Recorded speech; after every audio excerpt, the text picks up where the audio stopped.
सभी को प्रणाम। डे 56 वाङ्मय नंबर 63 हमारी भावी पीढ़ी और उसका नव निर्माण। आज भी शीर्षक वही है, शिशु को आहार और सहयोग ही नहीं स्नेह भी चाहिए। उसी के अंतर्गत हम लोग आगे देखते हैं, क्योंकि अभी तक हम लोगों ने स्वाध्याय किया कि शिशु को तो आहार चाहिए ही, उसको सपोर्ट भी चाहिए, लेकिन साथ साथ में उसको स्नेह भी चाहिए। तभी जब माँ स्तनपान कराती है नवजात शिशु को तो उसे स्नेह जो मिलती है, तो इसलिए उसको अमृतपान भी कहा जाता है। उसी में आगे देखते हैं क्या बताया जा रहा है। आरंभ में शिशु अपनी माँ को देखकर मुस्कुराता, फिर हंसता एवं किलकारी भरता है। कुछ दिनों बाद वह आनंद भरी मुद्रा में उसका स्वागत करता है और बदले में इसी प्रतिक्रियाओं की वो अपनी माँ से भी अपेक्षा करता है। माँ अपने बच्चे की कुछ क्रियाओं को प्रोत्साहित और कुछ को निरुत्साहित कर उसके व्यक्तित्व को आकार देती है, किंतु विविध क्रियाओं और प्रतिक्रियाओं द्वारा उसके व्यवहार को उसका शिशु भी वास्तविक आकार देता है। जननी और बालक का अन्योन्याश्रित संबंध ही बालक को एक व्यक्ति के रूप में विकसित होने में सहायक सिद्ध होता है। माँ और बालक की मन स्थिति ऐसी ही हो जाती है कि उनमें से कोई भी एक दूसरे को भुला नहीं सकता। सच में हम लोग जानते भी हैं कि माँ से बढ़कर दुनिया में कोई नहीं है और माँ के लिए बच्चे से बढ़कर कोई नहीं है।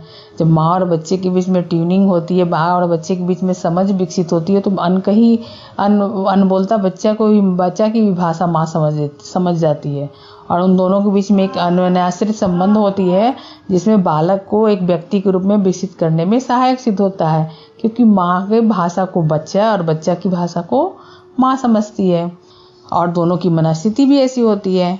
मनोवैज्ञानिकों के परीक्षणों ने इस बात को प्रमाणित कर दिया है। अपने एक प्रयोग में उन्होंने एक अनजान खाली कमरे में माँ और उसके शिशु को ले जाकर देखा, फिर वहां से उसकी माँ को हटाया और उसके स्थान पर एक नए अनजान व्यक्ति को जब रखा गया तो उस बालक की विपरीत प्रतिक्रियाएं देखी गई। मतलब बालक छोटा होता है, बहुत होता है, लेकिन वो अपनी माँ को स्पर्श से, सुगंध से देखकर ऐसा पहचानता है और माँ के बिना अगर वो कोई अनजान व्यक्ति के साथ रहता है तो यहाँ पर शोध में देखा गया कि वो अजीब विपरीत प्रतिक्रियाएं कर रहा था। और ऐसा हम लोग जनरली प्रैक्टिकली भी देखते हैं कि बच्चे जो होते हैं अनजान व्यक्ति को देखकर डरते हैं या रोते हैं, या फिर कोई बच्चा होता है जो अनजान व्यक्ति को देखकर भी नहीं डरता है और मुस्कुराता है और बहुत आसानी से उनके गोद में चला जाता है। लेकिन ऐसा प्रायः देखने को आया है कि बच्चा अनजाने लोगों से थोड़ा डरता है या देखकर उनकी उल्टी प्रक्रिया करता है। बालक संकेत करने की कला में सिद्धहस्त होता है। वो अपने संकेत मुस्कुराकर, हंसकर और बड़बड़ाकर व्यक्त करता है और निश्चयपूर्वक आशा करता है कि इन संकेतों के कारण उसके पास वयस्क लोग आएंगे और उसके निकट संपर्क में रहेंगे।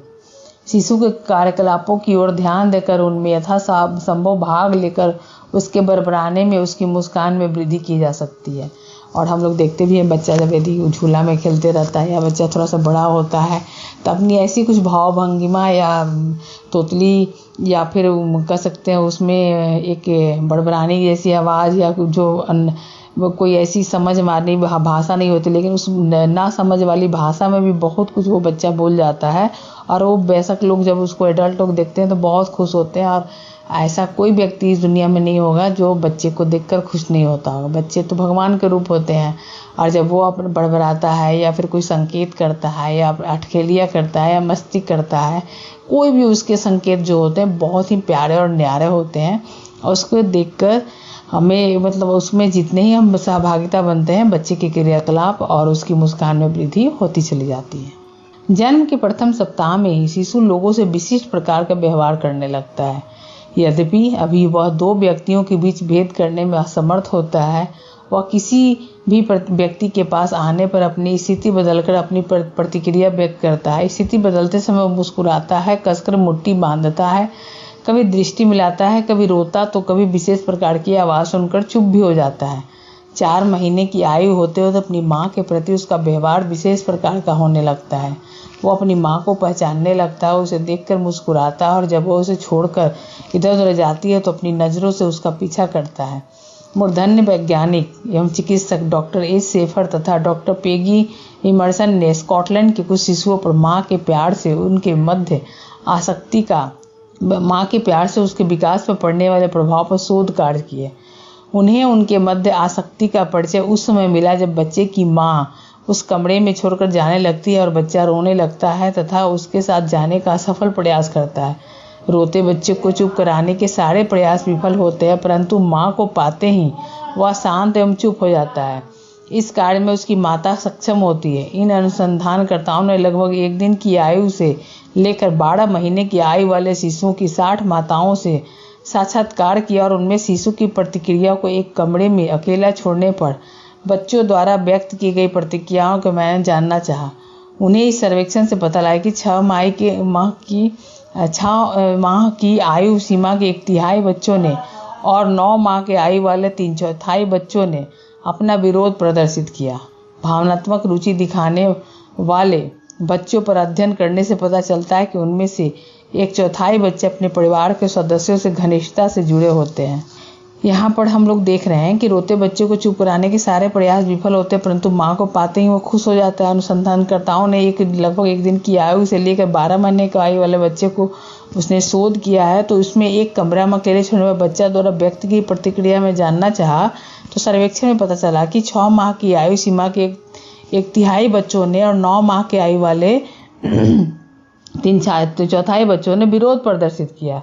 यानी कि भावनात्मक रुचि दिखाने वाले बच्चों पर अध्ययन करने से पता चला कि अपने परिवार के सदस्यों के साथ वो घनिष्ठता महसूस करते हैं और इस तरह के अनजाने माहौल या अनजाने व्यक्ति के साथ उन्हें सामना करना पड़ता है, तो इसके अपने स्वभाव में एक विपरीत परिस्थितियाँ विपरीत परिवर्तन लाते हैं।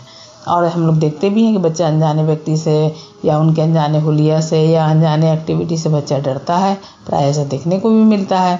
तो वही यहाँ बताया जा रहा है, जब बालक अपनी स्वयं की शक्ति से बिना विघ्न के इधर उधर चलने फिरने लगता है, तब भी अपनी माँ को अपने नेत्रों के सामने से ओझल नहीं देना चाहता है। माँ पर अपनी अनुरक्ति उसके पास पहुंचकर उसके पीछे पीछे चलकर उसकी गोद में बैठकर अपने चेहरे को उसके आंचल में ढककर अन्य लोगों को छोड़कर उसके पास ही अधिक समय तक रहना प्रकट करता है। बालक माँ को एक सुरक्षित आधार स्थल के रूप में प्रयोग करता है और उपन्यास के छापामार पात्र की तरह वह इधर उधर घूम फिर कर फिर अपनी सुरक्षित स्थान पर पहुंच जाता है।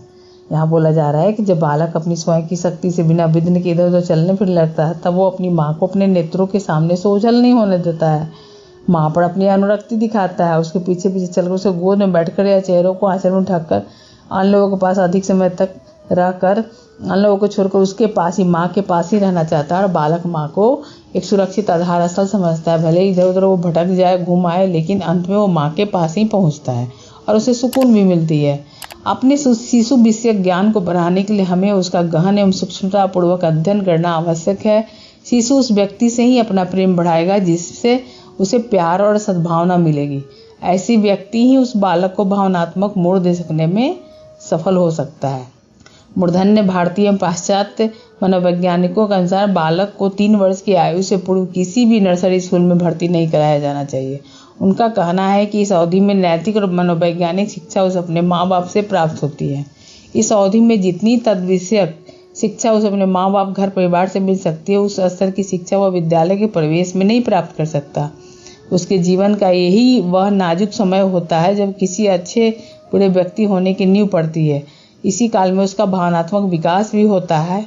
अतः कच्ची मिट्टी की तरह इस काल में बालक को जैसा वातावरण मिलेगा तदनुरूप वैसा ही बनेगा। इसमें बताया जा रहा है कि यहाँ पर मनोवैज्ञानिकों के अनुसार यहाँ बताया जा रहा है कि नर्सरी में भर्ती तो करा दिया जाता है, प्रायः हम प्रेप स्कूल में या किड्जी वगैरह में या बच्चे को हम भेज देते हैं, छोटे छोटे बच्चे को। लेकिन यहाँ बताया जा रहा है कि जो असली छाप या असली संस्कार जो होता है इस समय बच्चे को इस उम्र में माँ के पास ही मिलती है। तो इस पर भी हम अपना विचार रखें।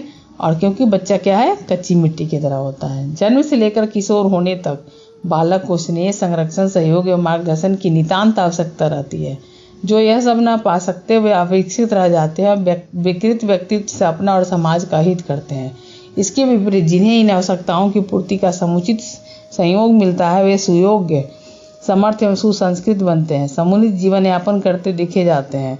समूचे परिवार का उत्तरदायित्व है कि वह बालक को सुरक्षित रखने, सुविधा देने की ही बात न सोचे, वरन यह भी प्रयत्न करे कि जिन्हें जन्म देकर सम्मानित अतिथि के रूप में बुलाया गया उनकी उन आवश्यकताओं को जुटाएं और जिनके लिए वे नैतिक रूप से बंधे हुए हैं जनक जननी पर तो यह उत्तरदायित्व और भी अधिक होता है कि उन्हें समझाना भी चाहिए और निभाना भी चाहिए।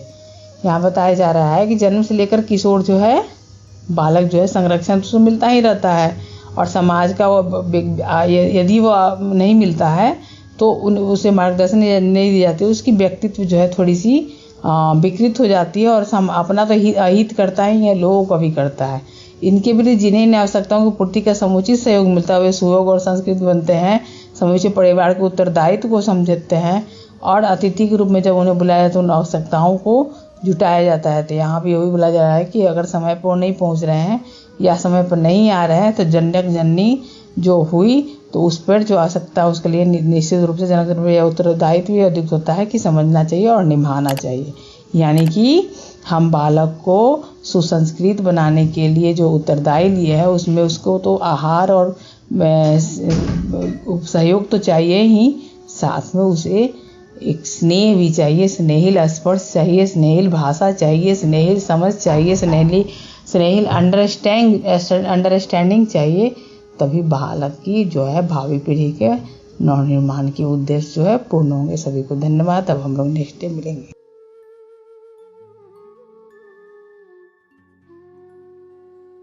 हमारे YouTube चैनल को सब्सक्राइब करें और बेल आइकन को दबाकर ऑल पर क्लिक करें ताकि आने वाले सभी वीडियोस की नोटिफिकेशन आपको मिलती रहे।